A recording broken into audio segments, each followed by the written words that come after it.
In this time, the father water bug can't fly, can't Oh eat my it. God! Look at that! What the fuck, man? Oh. Why are they so big? Hey, everyone, when you are the child support, have you guys seen it? Because we haven't. All right, let's jump into it. Are fathers really that necessary? You know, it's crazy we can even ask a question like Okay. that. You want to know how important father figures actually are? Studies done in South Africa found that without the presence of older, mature bull elephants, the younger bachelor males were more likely to exhibit aggressive, destructive, and straight-up menace behavior, escalating all the way to them projecting their dominations on the south side of a rhino. And it wasn't until more seasoned bulls were brought back in that the rhinocentric assaults decreased. And even though with humans the stakes don't usually involve a rhino's rectum, subtracting fathers from a population can be just as problematic. Jeez. I'm not going to list all the ways because then we'll be here forever. Just know that a majority of the prison population wouldn't even be there in the first place if their fathers had come home from getting milk. Unless you're an athlete, in which case it's just a buff to your greatness. There are many fathers in nature that are just as important, and seahorses aren't really one of them. We call seahorses amazing fathers, and really all they do is spunk out God! What the hell? What every 4 Is that how it works for them? They're just like, like a shotgun, just like fireworks display. I don't know. Birth. We have not seen him talk about seahorses yet. Wow. I didn't expect that at all. Oh my God. What? I've never seen a video like that before. That was crazy. Dude was spraying and praying, but like giving birth. Oh my God. 14-year-old does the moment they discover. Oh, wow. Except with them, their swimmers aren't undercooked. And I'm sorry if that ruins seahorses for you. Stop! It does. Dude. But in all seriousness, yes, seahorses are the only fathers that give birth, and they do so after 6 weeks of incubating his brood of up to and over 1,000 babies in his belly. Now add in the fact that seahorses will often mate for life and reinforce their pair bond with a synchronized dance, and Stevie Wonder can see how seahorses got the reputation of being the best fathers in the animal kingdom. Except the male seahorse will occasionally cannibalize a small percentage of the kids he pops out. And while it's true a baby seahorse is called a fry, Papa Seahorse acts a little too accordingly by turning his unluckiest children into an infinite food hack. Not enough to truly threaten the survival of the next generation, but just enough for me to confidently say you can find about 10 better fathers in nature. Like, for example, the fox. Like the seahorse, the red fox is often monogamous, meaning that one Spider-Verse line can easily apply to them too. At first, Father Fox has a full-time job bringing back food to his partner who stays home with the kids. But as they get older, that's when the tough love starts. Once the foxlets start getting bigger and more capable, their dad starts showing up with less and less food. Instead, he'll start burying the extra food near the den and even cover it up with twigs and brush in order to teach his kids how to be more independent and find it themselves. That's awesome. And that's not the only life lesson served by Father Fox. Because in an area where foxes were getting murked by coyotes, researchers noticed male foxes playing with their kids by chasing and ambushing them. Almost like they were trying to teach the next generation how to avoid predators. And speaking of coyotes, you'll find that there's some W dads too. Coyotes are just as loyal, and sometimes even death doesn't make them find a new mate. Coyote couples typically hunt together, but as scavengers who will often finesse food from much bigger threats like wolves and bears, it's usually the male that'll stake out a possible bounty first while his mate watches from a safe distance. That way, if worse comes to worse and he gets put on a shirt, his mate still has a chance to raise their children as a single mother. You wouldn't see a seahorse do that. And honestly, wild canids in general kind of break the rule of male mammals being more of a deadbeat than a roadside raccoon. Father wolves are just as overprotective as you'd expect. Here, you can see a father wolf harassing a black bear and trying to get it to chase him after the bear wandered and got too close to his pups hidden near some trees. And African wild dogs will actually let the pups feed first rather than have the most alpha male get first serves and have everyone else fall in line. They've also been known to spend days looking for any lost pups, but the gold standard Those ears of dog are fathers crazy. would have to be the golden jackal. They're another couple that takes till death seriously, and like with coyotes, they'll often go grocery shopping together. And when his partner's pregnant, that's kind of crazy, just like how just these animals are so aware of like, no, I need you to raise my next kid. I must sacrifice myself for my family. It's like, it's romantic. This is where the term alpha male came from. Yeah, right? A dog.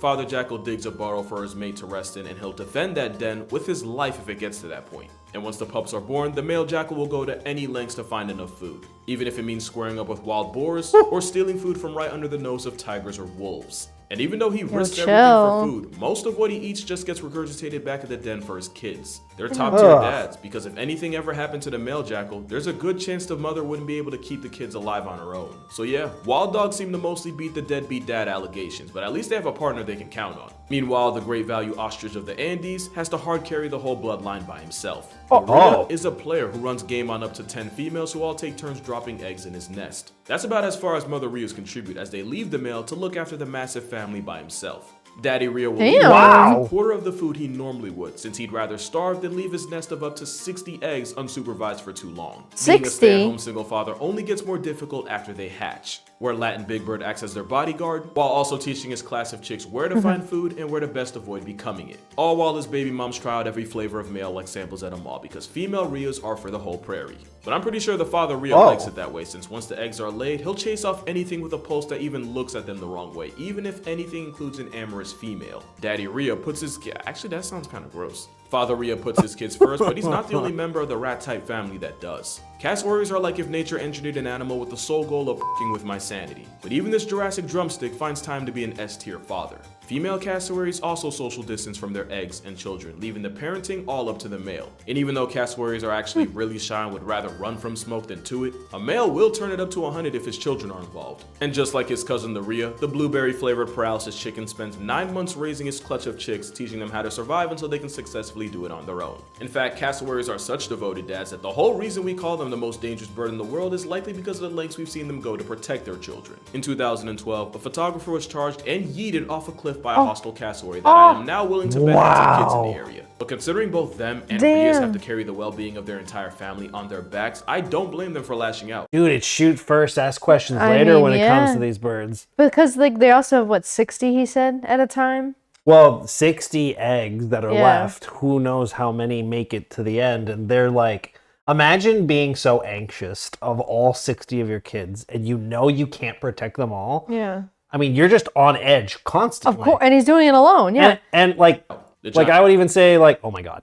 I would even say that like, if the most of those videos showed like 6 of them. Yeah. I mean, how many actually make it by the end? I don't know. You know what I mean? It's like the turtles when they're born, they go on the beach. Like, yes, there's tons of them, but how many actually make it to adulthood? True. And I was even thinking, like, if this is the only time that these birds have children, right? Like, they're only going to have these children one time in their life. Yeah, they're going to do whatever the fuck they need to do to keep them alive. Well, that's if they only have them once. I know. Because, like, the moms are just like, peace out. Yeah. Like, the one male gets a shit ton of eggs and is just like, my children. See you later. I'm out. The moms are gone. Yeah. So yeah, I would be like, I mean, single parent status on steroids. Right. Giant water bug does the same thing, except with them, it gets ridiculously literal. Water bugs will lay their eggs above the water, and it's the male that stands guard and defends them against risks to minor safety, which includes scaring off other females that would easily turn his pride and joy into protein powder. There's even one type of water bug that'll physically carry up to 150 eggs all on his back. With his future progeny glued to him, the male water bug is stuck like that for weeks, while his mate gets to go out and act like a free agent, which Now, I don't want to get into the details, but he's not going to show us how those eggs get on its back, right? I don't know. Oh my God, I just pictured them all like hatching too. Oh no. That's unpleasant. Talk about carrying your lineage on your back, literally, huh? teams and looks for a new male to dump dependence on. In this time, the father water bug can't fly, can't Oh eat my it. God, look at that! What the fuck, man? Oh. Why are they so big? They're getting bigger. He has to constantly come up to the surface to let its eggs get air, and he's a much easier target for predators. But at least with him, the back-breaking labor of being a father ends the moment they hatch. I'm sure there's a certain crocodilian that wishes it was that easy. You probably wouldn't expect a cold-blooded predatory sledgehammer to have a section in a video about great fathers. But if that were true, this picture wouldn't exist. This is a male gharial acting as a sentient school bus for about 100 of his kids. Oh Normally, my God. club miners ride shotgun inside their parents' jaws. But armed with a mouthpiece designed for griefing fish, instead they choose to be on water bug timing. Just like the Rhea, the guy Gario flexes a whole harem of females as procreation partners, and he gets to be the one to play one-man daycare as he guards them all. He might not be close to the single father the Rhea, cassowary, and water bug are, since his mates don't go out for milk indefinitely, but Garios might be the most unexpected animal on here. And right there with him are frogs. For example, the smooth guardian frog, that's his name by the way, I'm not making that up, he flexes his parental prowess by being the one to stay with the eggs and guard them after his mate lays them into the ground. And after almost 2 weeks of waiting, he's the one that carries the tadpoles on his back after they hatch, and he's the one that finds a nice pool for his brood to finish developing in. Wow. It's not like he just dumps them in the first source of water he finds. Nah, not only are they particular about where and what they put their tadpoles in, the father will even equally divide his children between pools if he can. Like if he's carrying 20 tadpoles, he'll put 10 in one pool, 10 in the other. They're not the only frogs that take a cue from Dom Toretto and put family first. The giant African bullfrog can have not hundreds, but thousands of little ankle biters in a breeding season, and it's the dad that looks after them all. Wow. And for almost a month, he defends them like a slimy, water-loving pit bull, biting anything that even looks like a threat. Yeah, they have teeth, by the way. He'll even go out of his way to dig a canal to a bigger pond if he notices that the one his kids are swimming in starts to dry up. My They're solid goodness. fathers, although admittedly they That is like, people just don't get. I feel like so many people that I know just don't give animals enough credit. Like they're like, oh, animals are so dumb. It's like the fact that it's able to just know that the water that it's in is starting to dry out and will make a canal for its like children is crazy. I mean, it's wild how much you just don't know. Like we didn't know. We don't know anything. Yeah, we don't know anything. And to Like, see frogs, it's they're so like obvious. good What- parents. It's crazy. It's so obvious of us watching these I know. videos how little we know about it. I know. Like we know, okay, we know we don't know, but it's so fun. but it's so cool. can resort to seahorse behavior by eating some of the kids he was guarding. But then oh, again, what were we cannibalism just is kind of- saying? Never We mind. were just saying he was a great He was a dad. great dad, and then he wasn't. Oh man. kids are swimming in starts to dry up. Oh. They're solid fathers, although admittedly they can resort to seahorse behavior by eating some of the kids he was guarding. Damn But it. then again, cannibalism is kind of what frogs do. Darwin's frog will also eat his own children, but with them, they have a process. After his girl lays and leaves, once again, he's the one that sits with them and waits for them to start moving. Once they do, instead of backpacking his family, Darwin's frog takes it a step further by swallowing the eggs, letting them develop in his vocal sacs. And when they're ready, he Dude. delivers them to the world by puking his progeny out. Okay. And depending on how I you take it back. Animals aren't smart. They're gross and they're dumb. Bro They're is gross like, and evil. the only way I can protect my kin is to eat my kin. It's just like every time we pause to like talk about how cool animals are, he gives us these crazy facts that make me go, I didn't want to know that. Why does he let them develop in his vocal cords and then barf them out? That's disgusting. Hey, you know. I can't explain everything, I guess. Oh, yeah.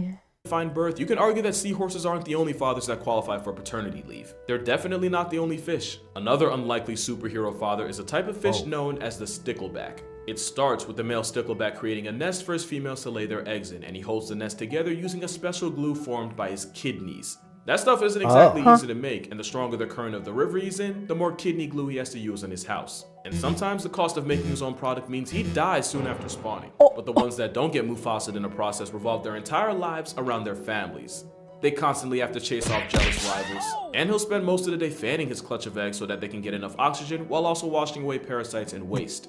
And he'll even go as far as guarding the fry up to a week after they hatch. And he's not the only fish that's known for playing Mr. Mom. The common goby often raises hundreds of eggs by himself, the same way the stickleback does. Except the goby's also likely to eat the eggs that take the longest to hatch, just so he can dive back into the dating pool sooner. So, Oh maybe seahorses boy. aren't that bad. But if you're looking for a father that you can trust with 100% of your children, we gotta talk monkeys. With golden lion tamarins, it really does take a village to raise a baby, and nobody takes more of a role than the father. Because he's the one that grooms, plays with, and carries his kid around. In fact, the only time he leaves them with the mother is so they can nurse, and even then, he takes them right back. Not only that, but he'll even act as a midwife during birth, as the father will help clean the baby fresh out the womb and even bite off the umbilical cord. And it's far from just Okay. them. Owl monkeys also have the father as the de facto parent, with the mom only carrying around the infant for the first week. And now we know why. Mother marmosets like the golden tamarin often have to pop out twins that add up to 25% of her body weight. Birth is not a fun process, and it's now believed that the physical toll it takes on the mother is why the males are the ones that take the lead in parenting. Meaning, marmosets are the only other animals that figured Makes sense. It makes sense. Yeah. 25% Yeah. of my weight is getting removed, and Yeah. now I have to recover from that. Right. Yeah, You hold him for a minute, okay? exactly. Yeah. Like, you fucking take a second. out the concept of maternity leave. There's also the fact that males literally put their families first. You see, the thing is, with most male mammals, an ovulating female instantly triggers a rise in testosterone. It's why those same male mammals are often good at making babies, not so much raising them. But a study shows that while single males Oh, poor little Dude, guy. that cut was crazy. Look at that. often good at making babies, not so much raising. Oh my Studies god. showed that while single mateless marmosets reacted strongly to pheromones from females, the spoken for father marmosets really couldn't care less. So not only are they devoted fathers, they're also loyal enough husbands to reject any females for their family's sake. Some humans can't relate to that. And we never thought a tiger could either, but this one managed to change a lot of what we thought we knew about them. P243 was a male tiger in an Indian reserve who confused scientists by single-handedly raising 4 cubs after his mate and baby mother passed tense. He'd share his kills with them, seemingly patrol the cubs' territory for danger. There was even a time where he brought down a whole cow, but didn't take any for himself and instead left it all for his cubs. Damn. And even though at this time he was an eligible bachelor, for a while it seemed like 243 was actively rejecting the advances of females just to keep his cubs a priority. This flew in the face of everything we originally thought about male tigers being just as deadbeat as their prey. And there's a good chance this wasn't just an exception. There was another case where a male named T25 was caught playing protector for a pair of orphan cubs that weren't even his. So there's a solid chance that we got it all wrong and that tiger dads are just as capable of stepping up. Just like some birds. Because when a mother kestrel got bambied by some owls, it was the father kestrel that went on to carry the family. And unlike the rhea, kestrel males don't typically look after their chicks. They usually just provide food, but it seemed that the widower knew that wouldn't be enough. The males slowly but surely started doing all the things the mother would have. Brooding them, feeding them, keeping them warm, and even tearing up the food he brought into tiny pieces the weeks-old chicks could eat. Keep in mind, he wasn't good at it at first, and researchers genuinely wondered if he'd be able to pull through for them. In fact, it took a couple tries for him to realize that his chicks wouldn't eat if he didn't do the bird equivalent of cutting up their food for them. But that's the thing, it didn't come naturally, and he still kept trying for his chicks. That's so crazy. That bird literally knew nothing about raising chicks, and it learned it. Yeah. Wild. Some of these animals are just so much better than certain people, you know? It's wild. It's crazy. Yeah. Chicks, and he still managed to raise them. But there is no animal that does more for his chick than the last animal in this video. Be honest, you knew there was no way emperor penguins wouldn't get mentioned in a video about fathers. And it's because male emperors have to spend 2 months straight alone with their egg. That's 2 months of complete darkness while tanking negative 40 degrees Fahrenheit and getting smacked by 120 mile per hour. What's happening there? Those are the eggs. Is that the egg I'm assuming that's the pouch? egg. Yeah. And they just walk with it like that? That's so cute. I didn't know that. So cute, but you're also like a giant target. They're among friends. Yes. Hey guys, wait for me! Sorry, you're the one with the egg. Wins. So cold that the father happens to fumble the egg onto the ground, it takes less than a minute for the chick inside to enter the gulag. The margin for error is so small that for the 2 months of ice-chilled, sun-deprived hell, the penguin dad barely moves at all since the entire time he's balancing the egg on his feet. And when the egg finally hatches, the fasting father feeds his baby with a crop milk made from a gland in his throat, making him only one of 3 birds that uses crop milk. It isn't until the mom finally returns from sea that they switch off and the father can finally feed himself. But by the time he waddles all the way to the breeding ground, pulls a female, does a 2-month mannequin challenge in Satan's icebox, gets relieved by the mother, and waddles back to sea, it's been a good 4 months since he's eaten anything, during which he loses almost half of his body weight in the process. It's like when 50 Cent nearly became a hashtag for a movie I guarantee none of you actually watched. I know I didn't. And that's assuming his mate does come back and doesn't get put on a milk carton while out fishing. At the end of the day, emperor penguin dads get griefed by every force of nature, all for their little gray baby face tap dancing mini him. And because of all that, I think it's fair to say emperor penguin dads are the goats of fatherhood. But that's gonna do it for this video. Hope you enjoyed it. Make sure you drink water, hug your mother. Shout out to all the fathers out there for real. Y'all really don't get enough credit. So if you have a father, let him know you appreciate him. Don't wait for a calendar or Instagram to tell you to. And if you don't have a father, my condolences. I know today's probably not the best for you. Just try to take care of yourself. And if That's wild. Dude, newborn penguins are so fluffy. I mean, So cute. penguins are pretty cute. Yeah. Except for the whole, like, 2 months in the frigid cold till an egg hatches. Then you wait even longer. And then maybe your wife will come back so that you can finally eat after 4 months. Yeah. Didn't realize. That's so brutal, dude. Yeah. Oh, I like how they man. waddle with them like that's an egg in there and they don't do anything with it and then it just hatches in their little They pouch. can't even move. That's like, They don't have fingers. I This- mean, that's literally what I'm saying. It's like, yo, a polar bear rolls up. It's like, what do? Like, I drop the egg or I die. I know. Like, can they get on their belly and like they need an incline to do that? Like 2 months, like 2 months, they're barely able to move. Do they like find a spot that they know? Like, all right, no predators are gonna come through. they get with the other dads and I don't know. It's just like, it's a cuddle party. Yeah. Everyone keep your eyes out. Yeah, everyone keep your eyes out. Like, stand still. Wow. Well, on that note, thanks so much for watching. If you like what you saw, please subscribe. If you have any suggestions, leave them in the comments, and we'll see you in the next one. Yeah, see ya. Bye.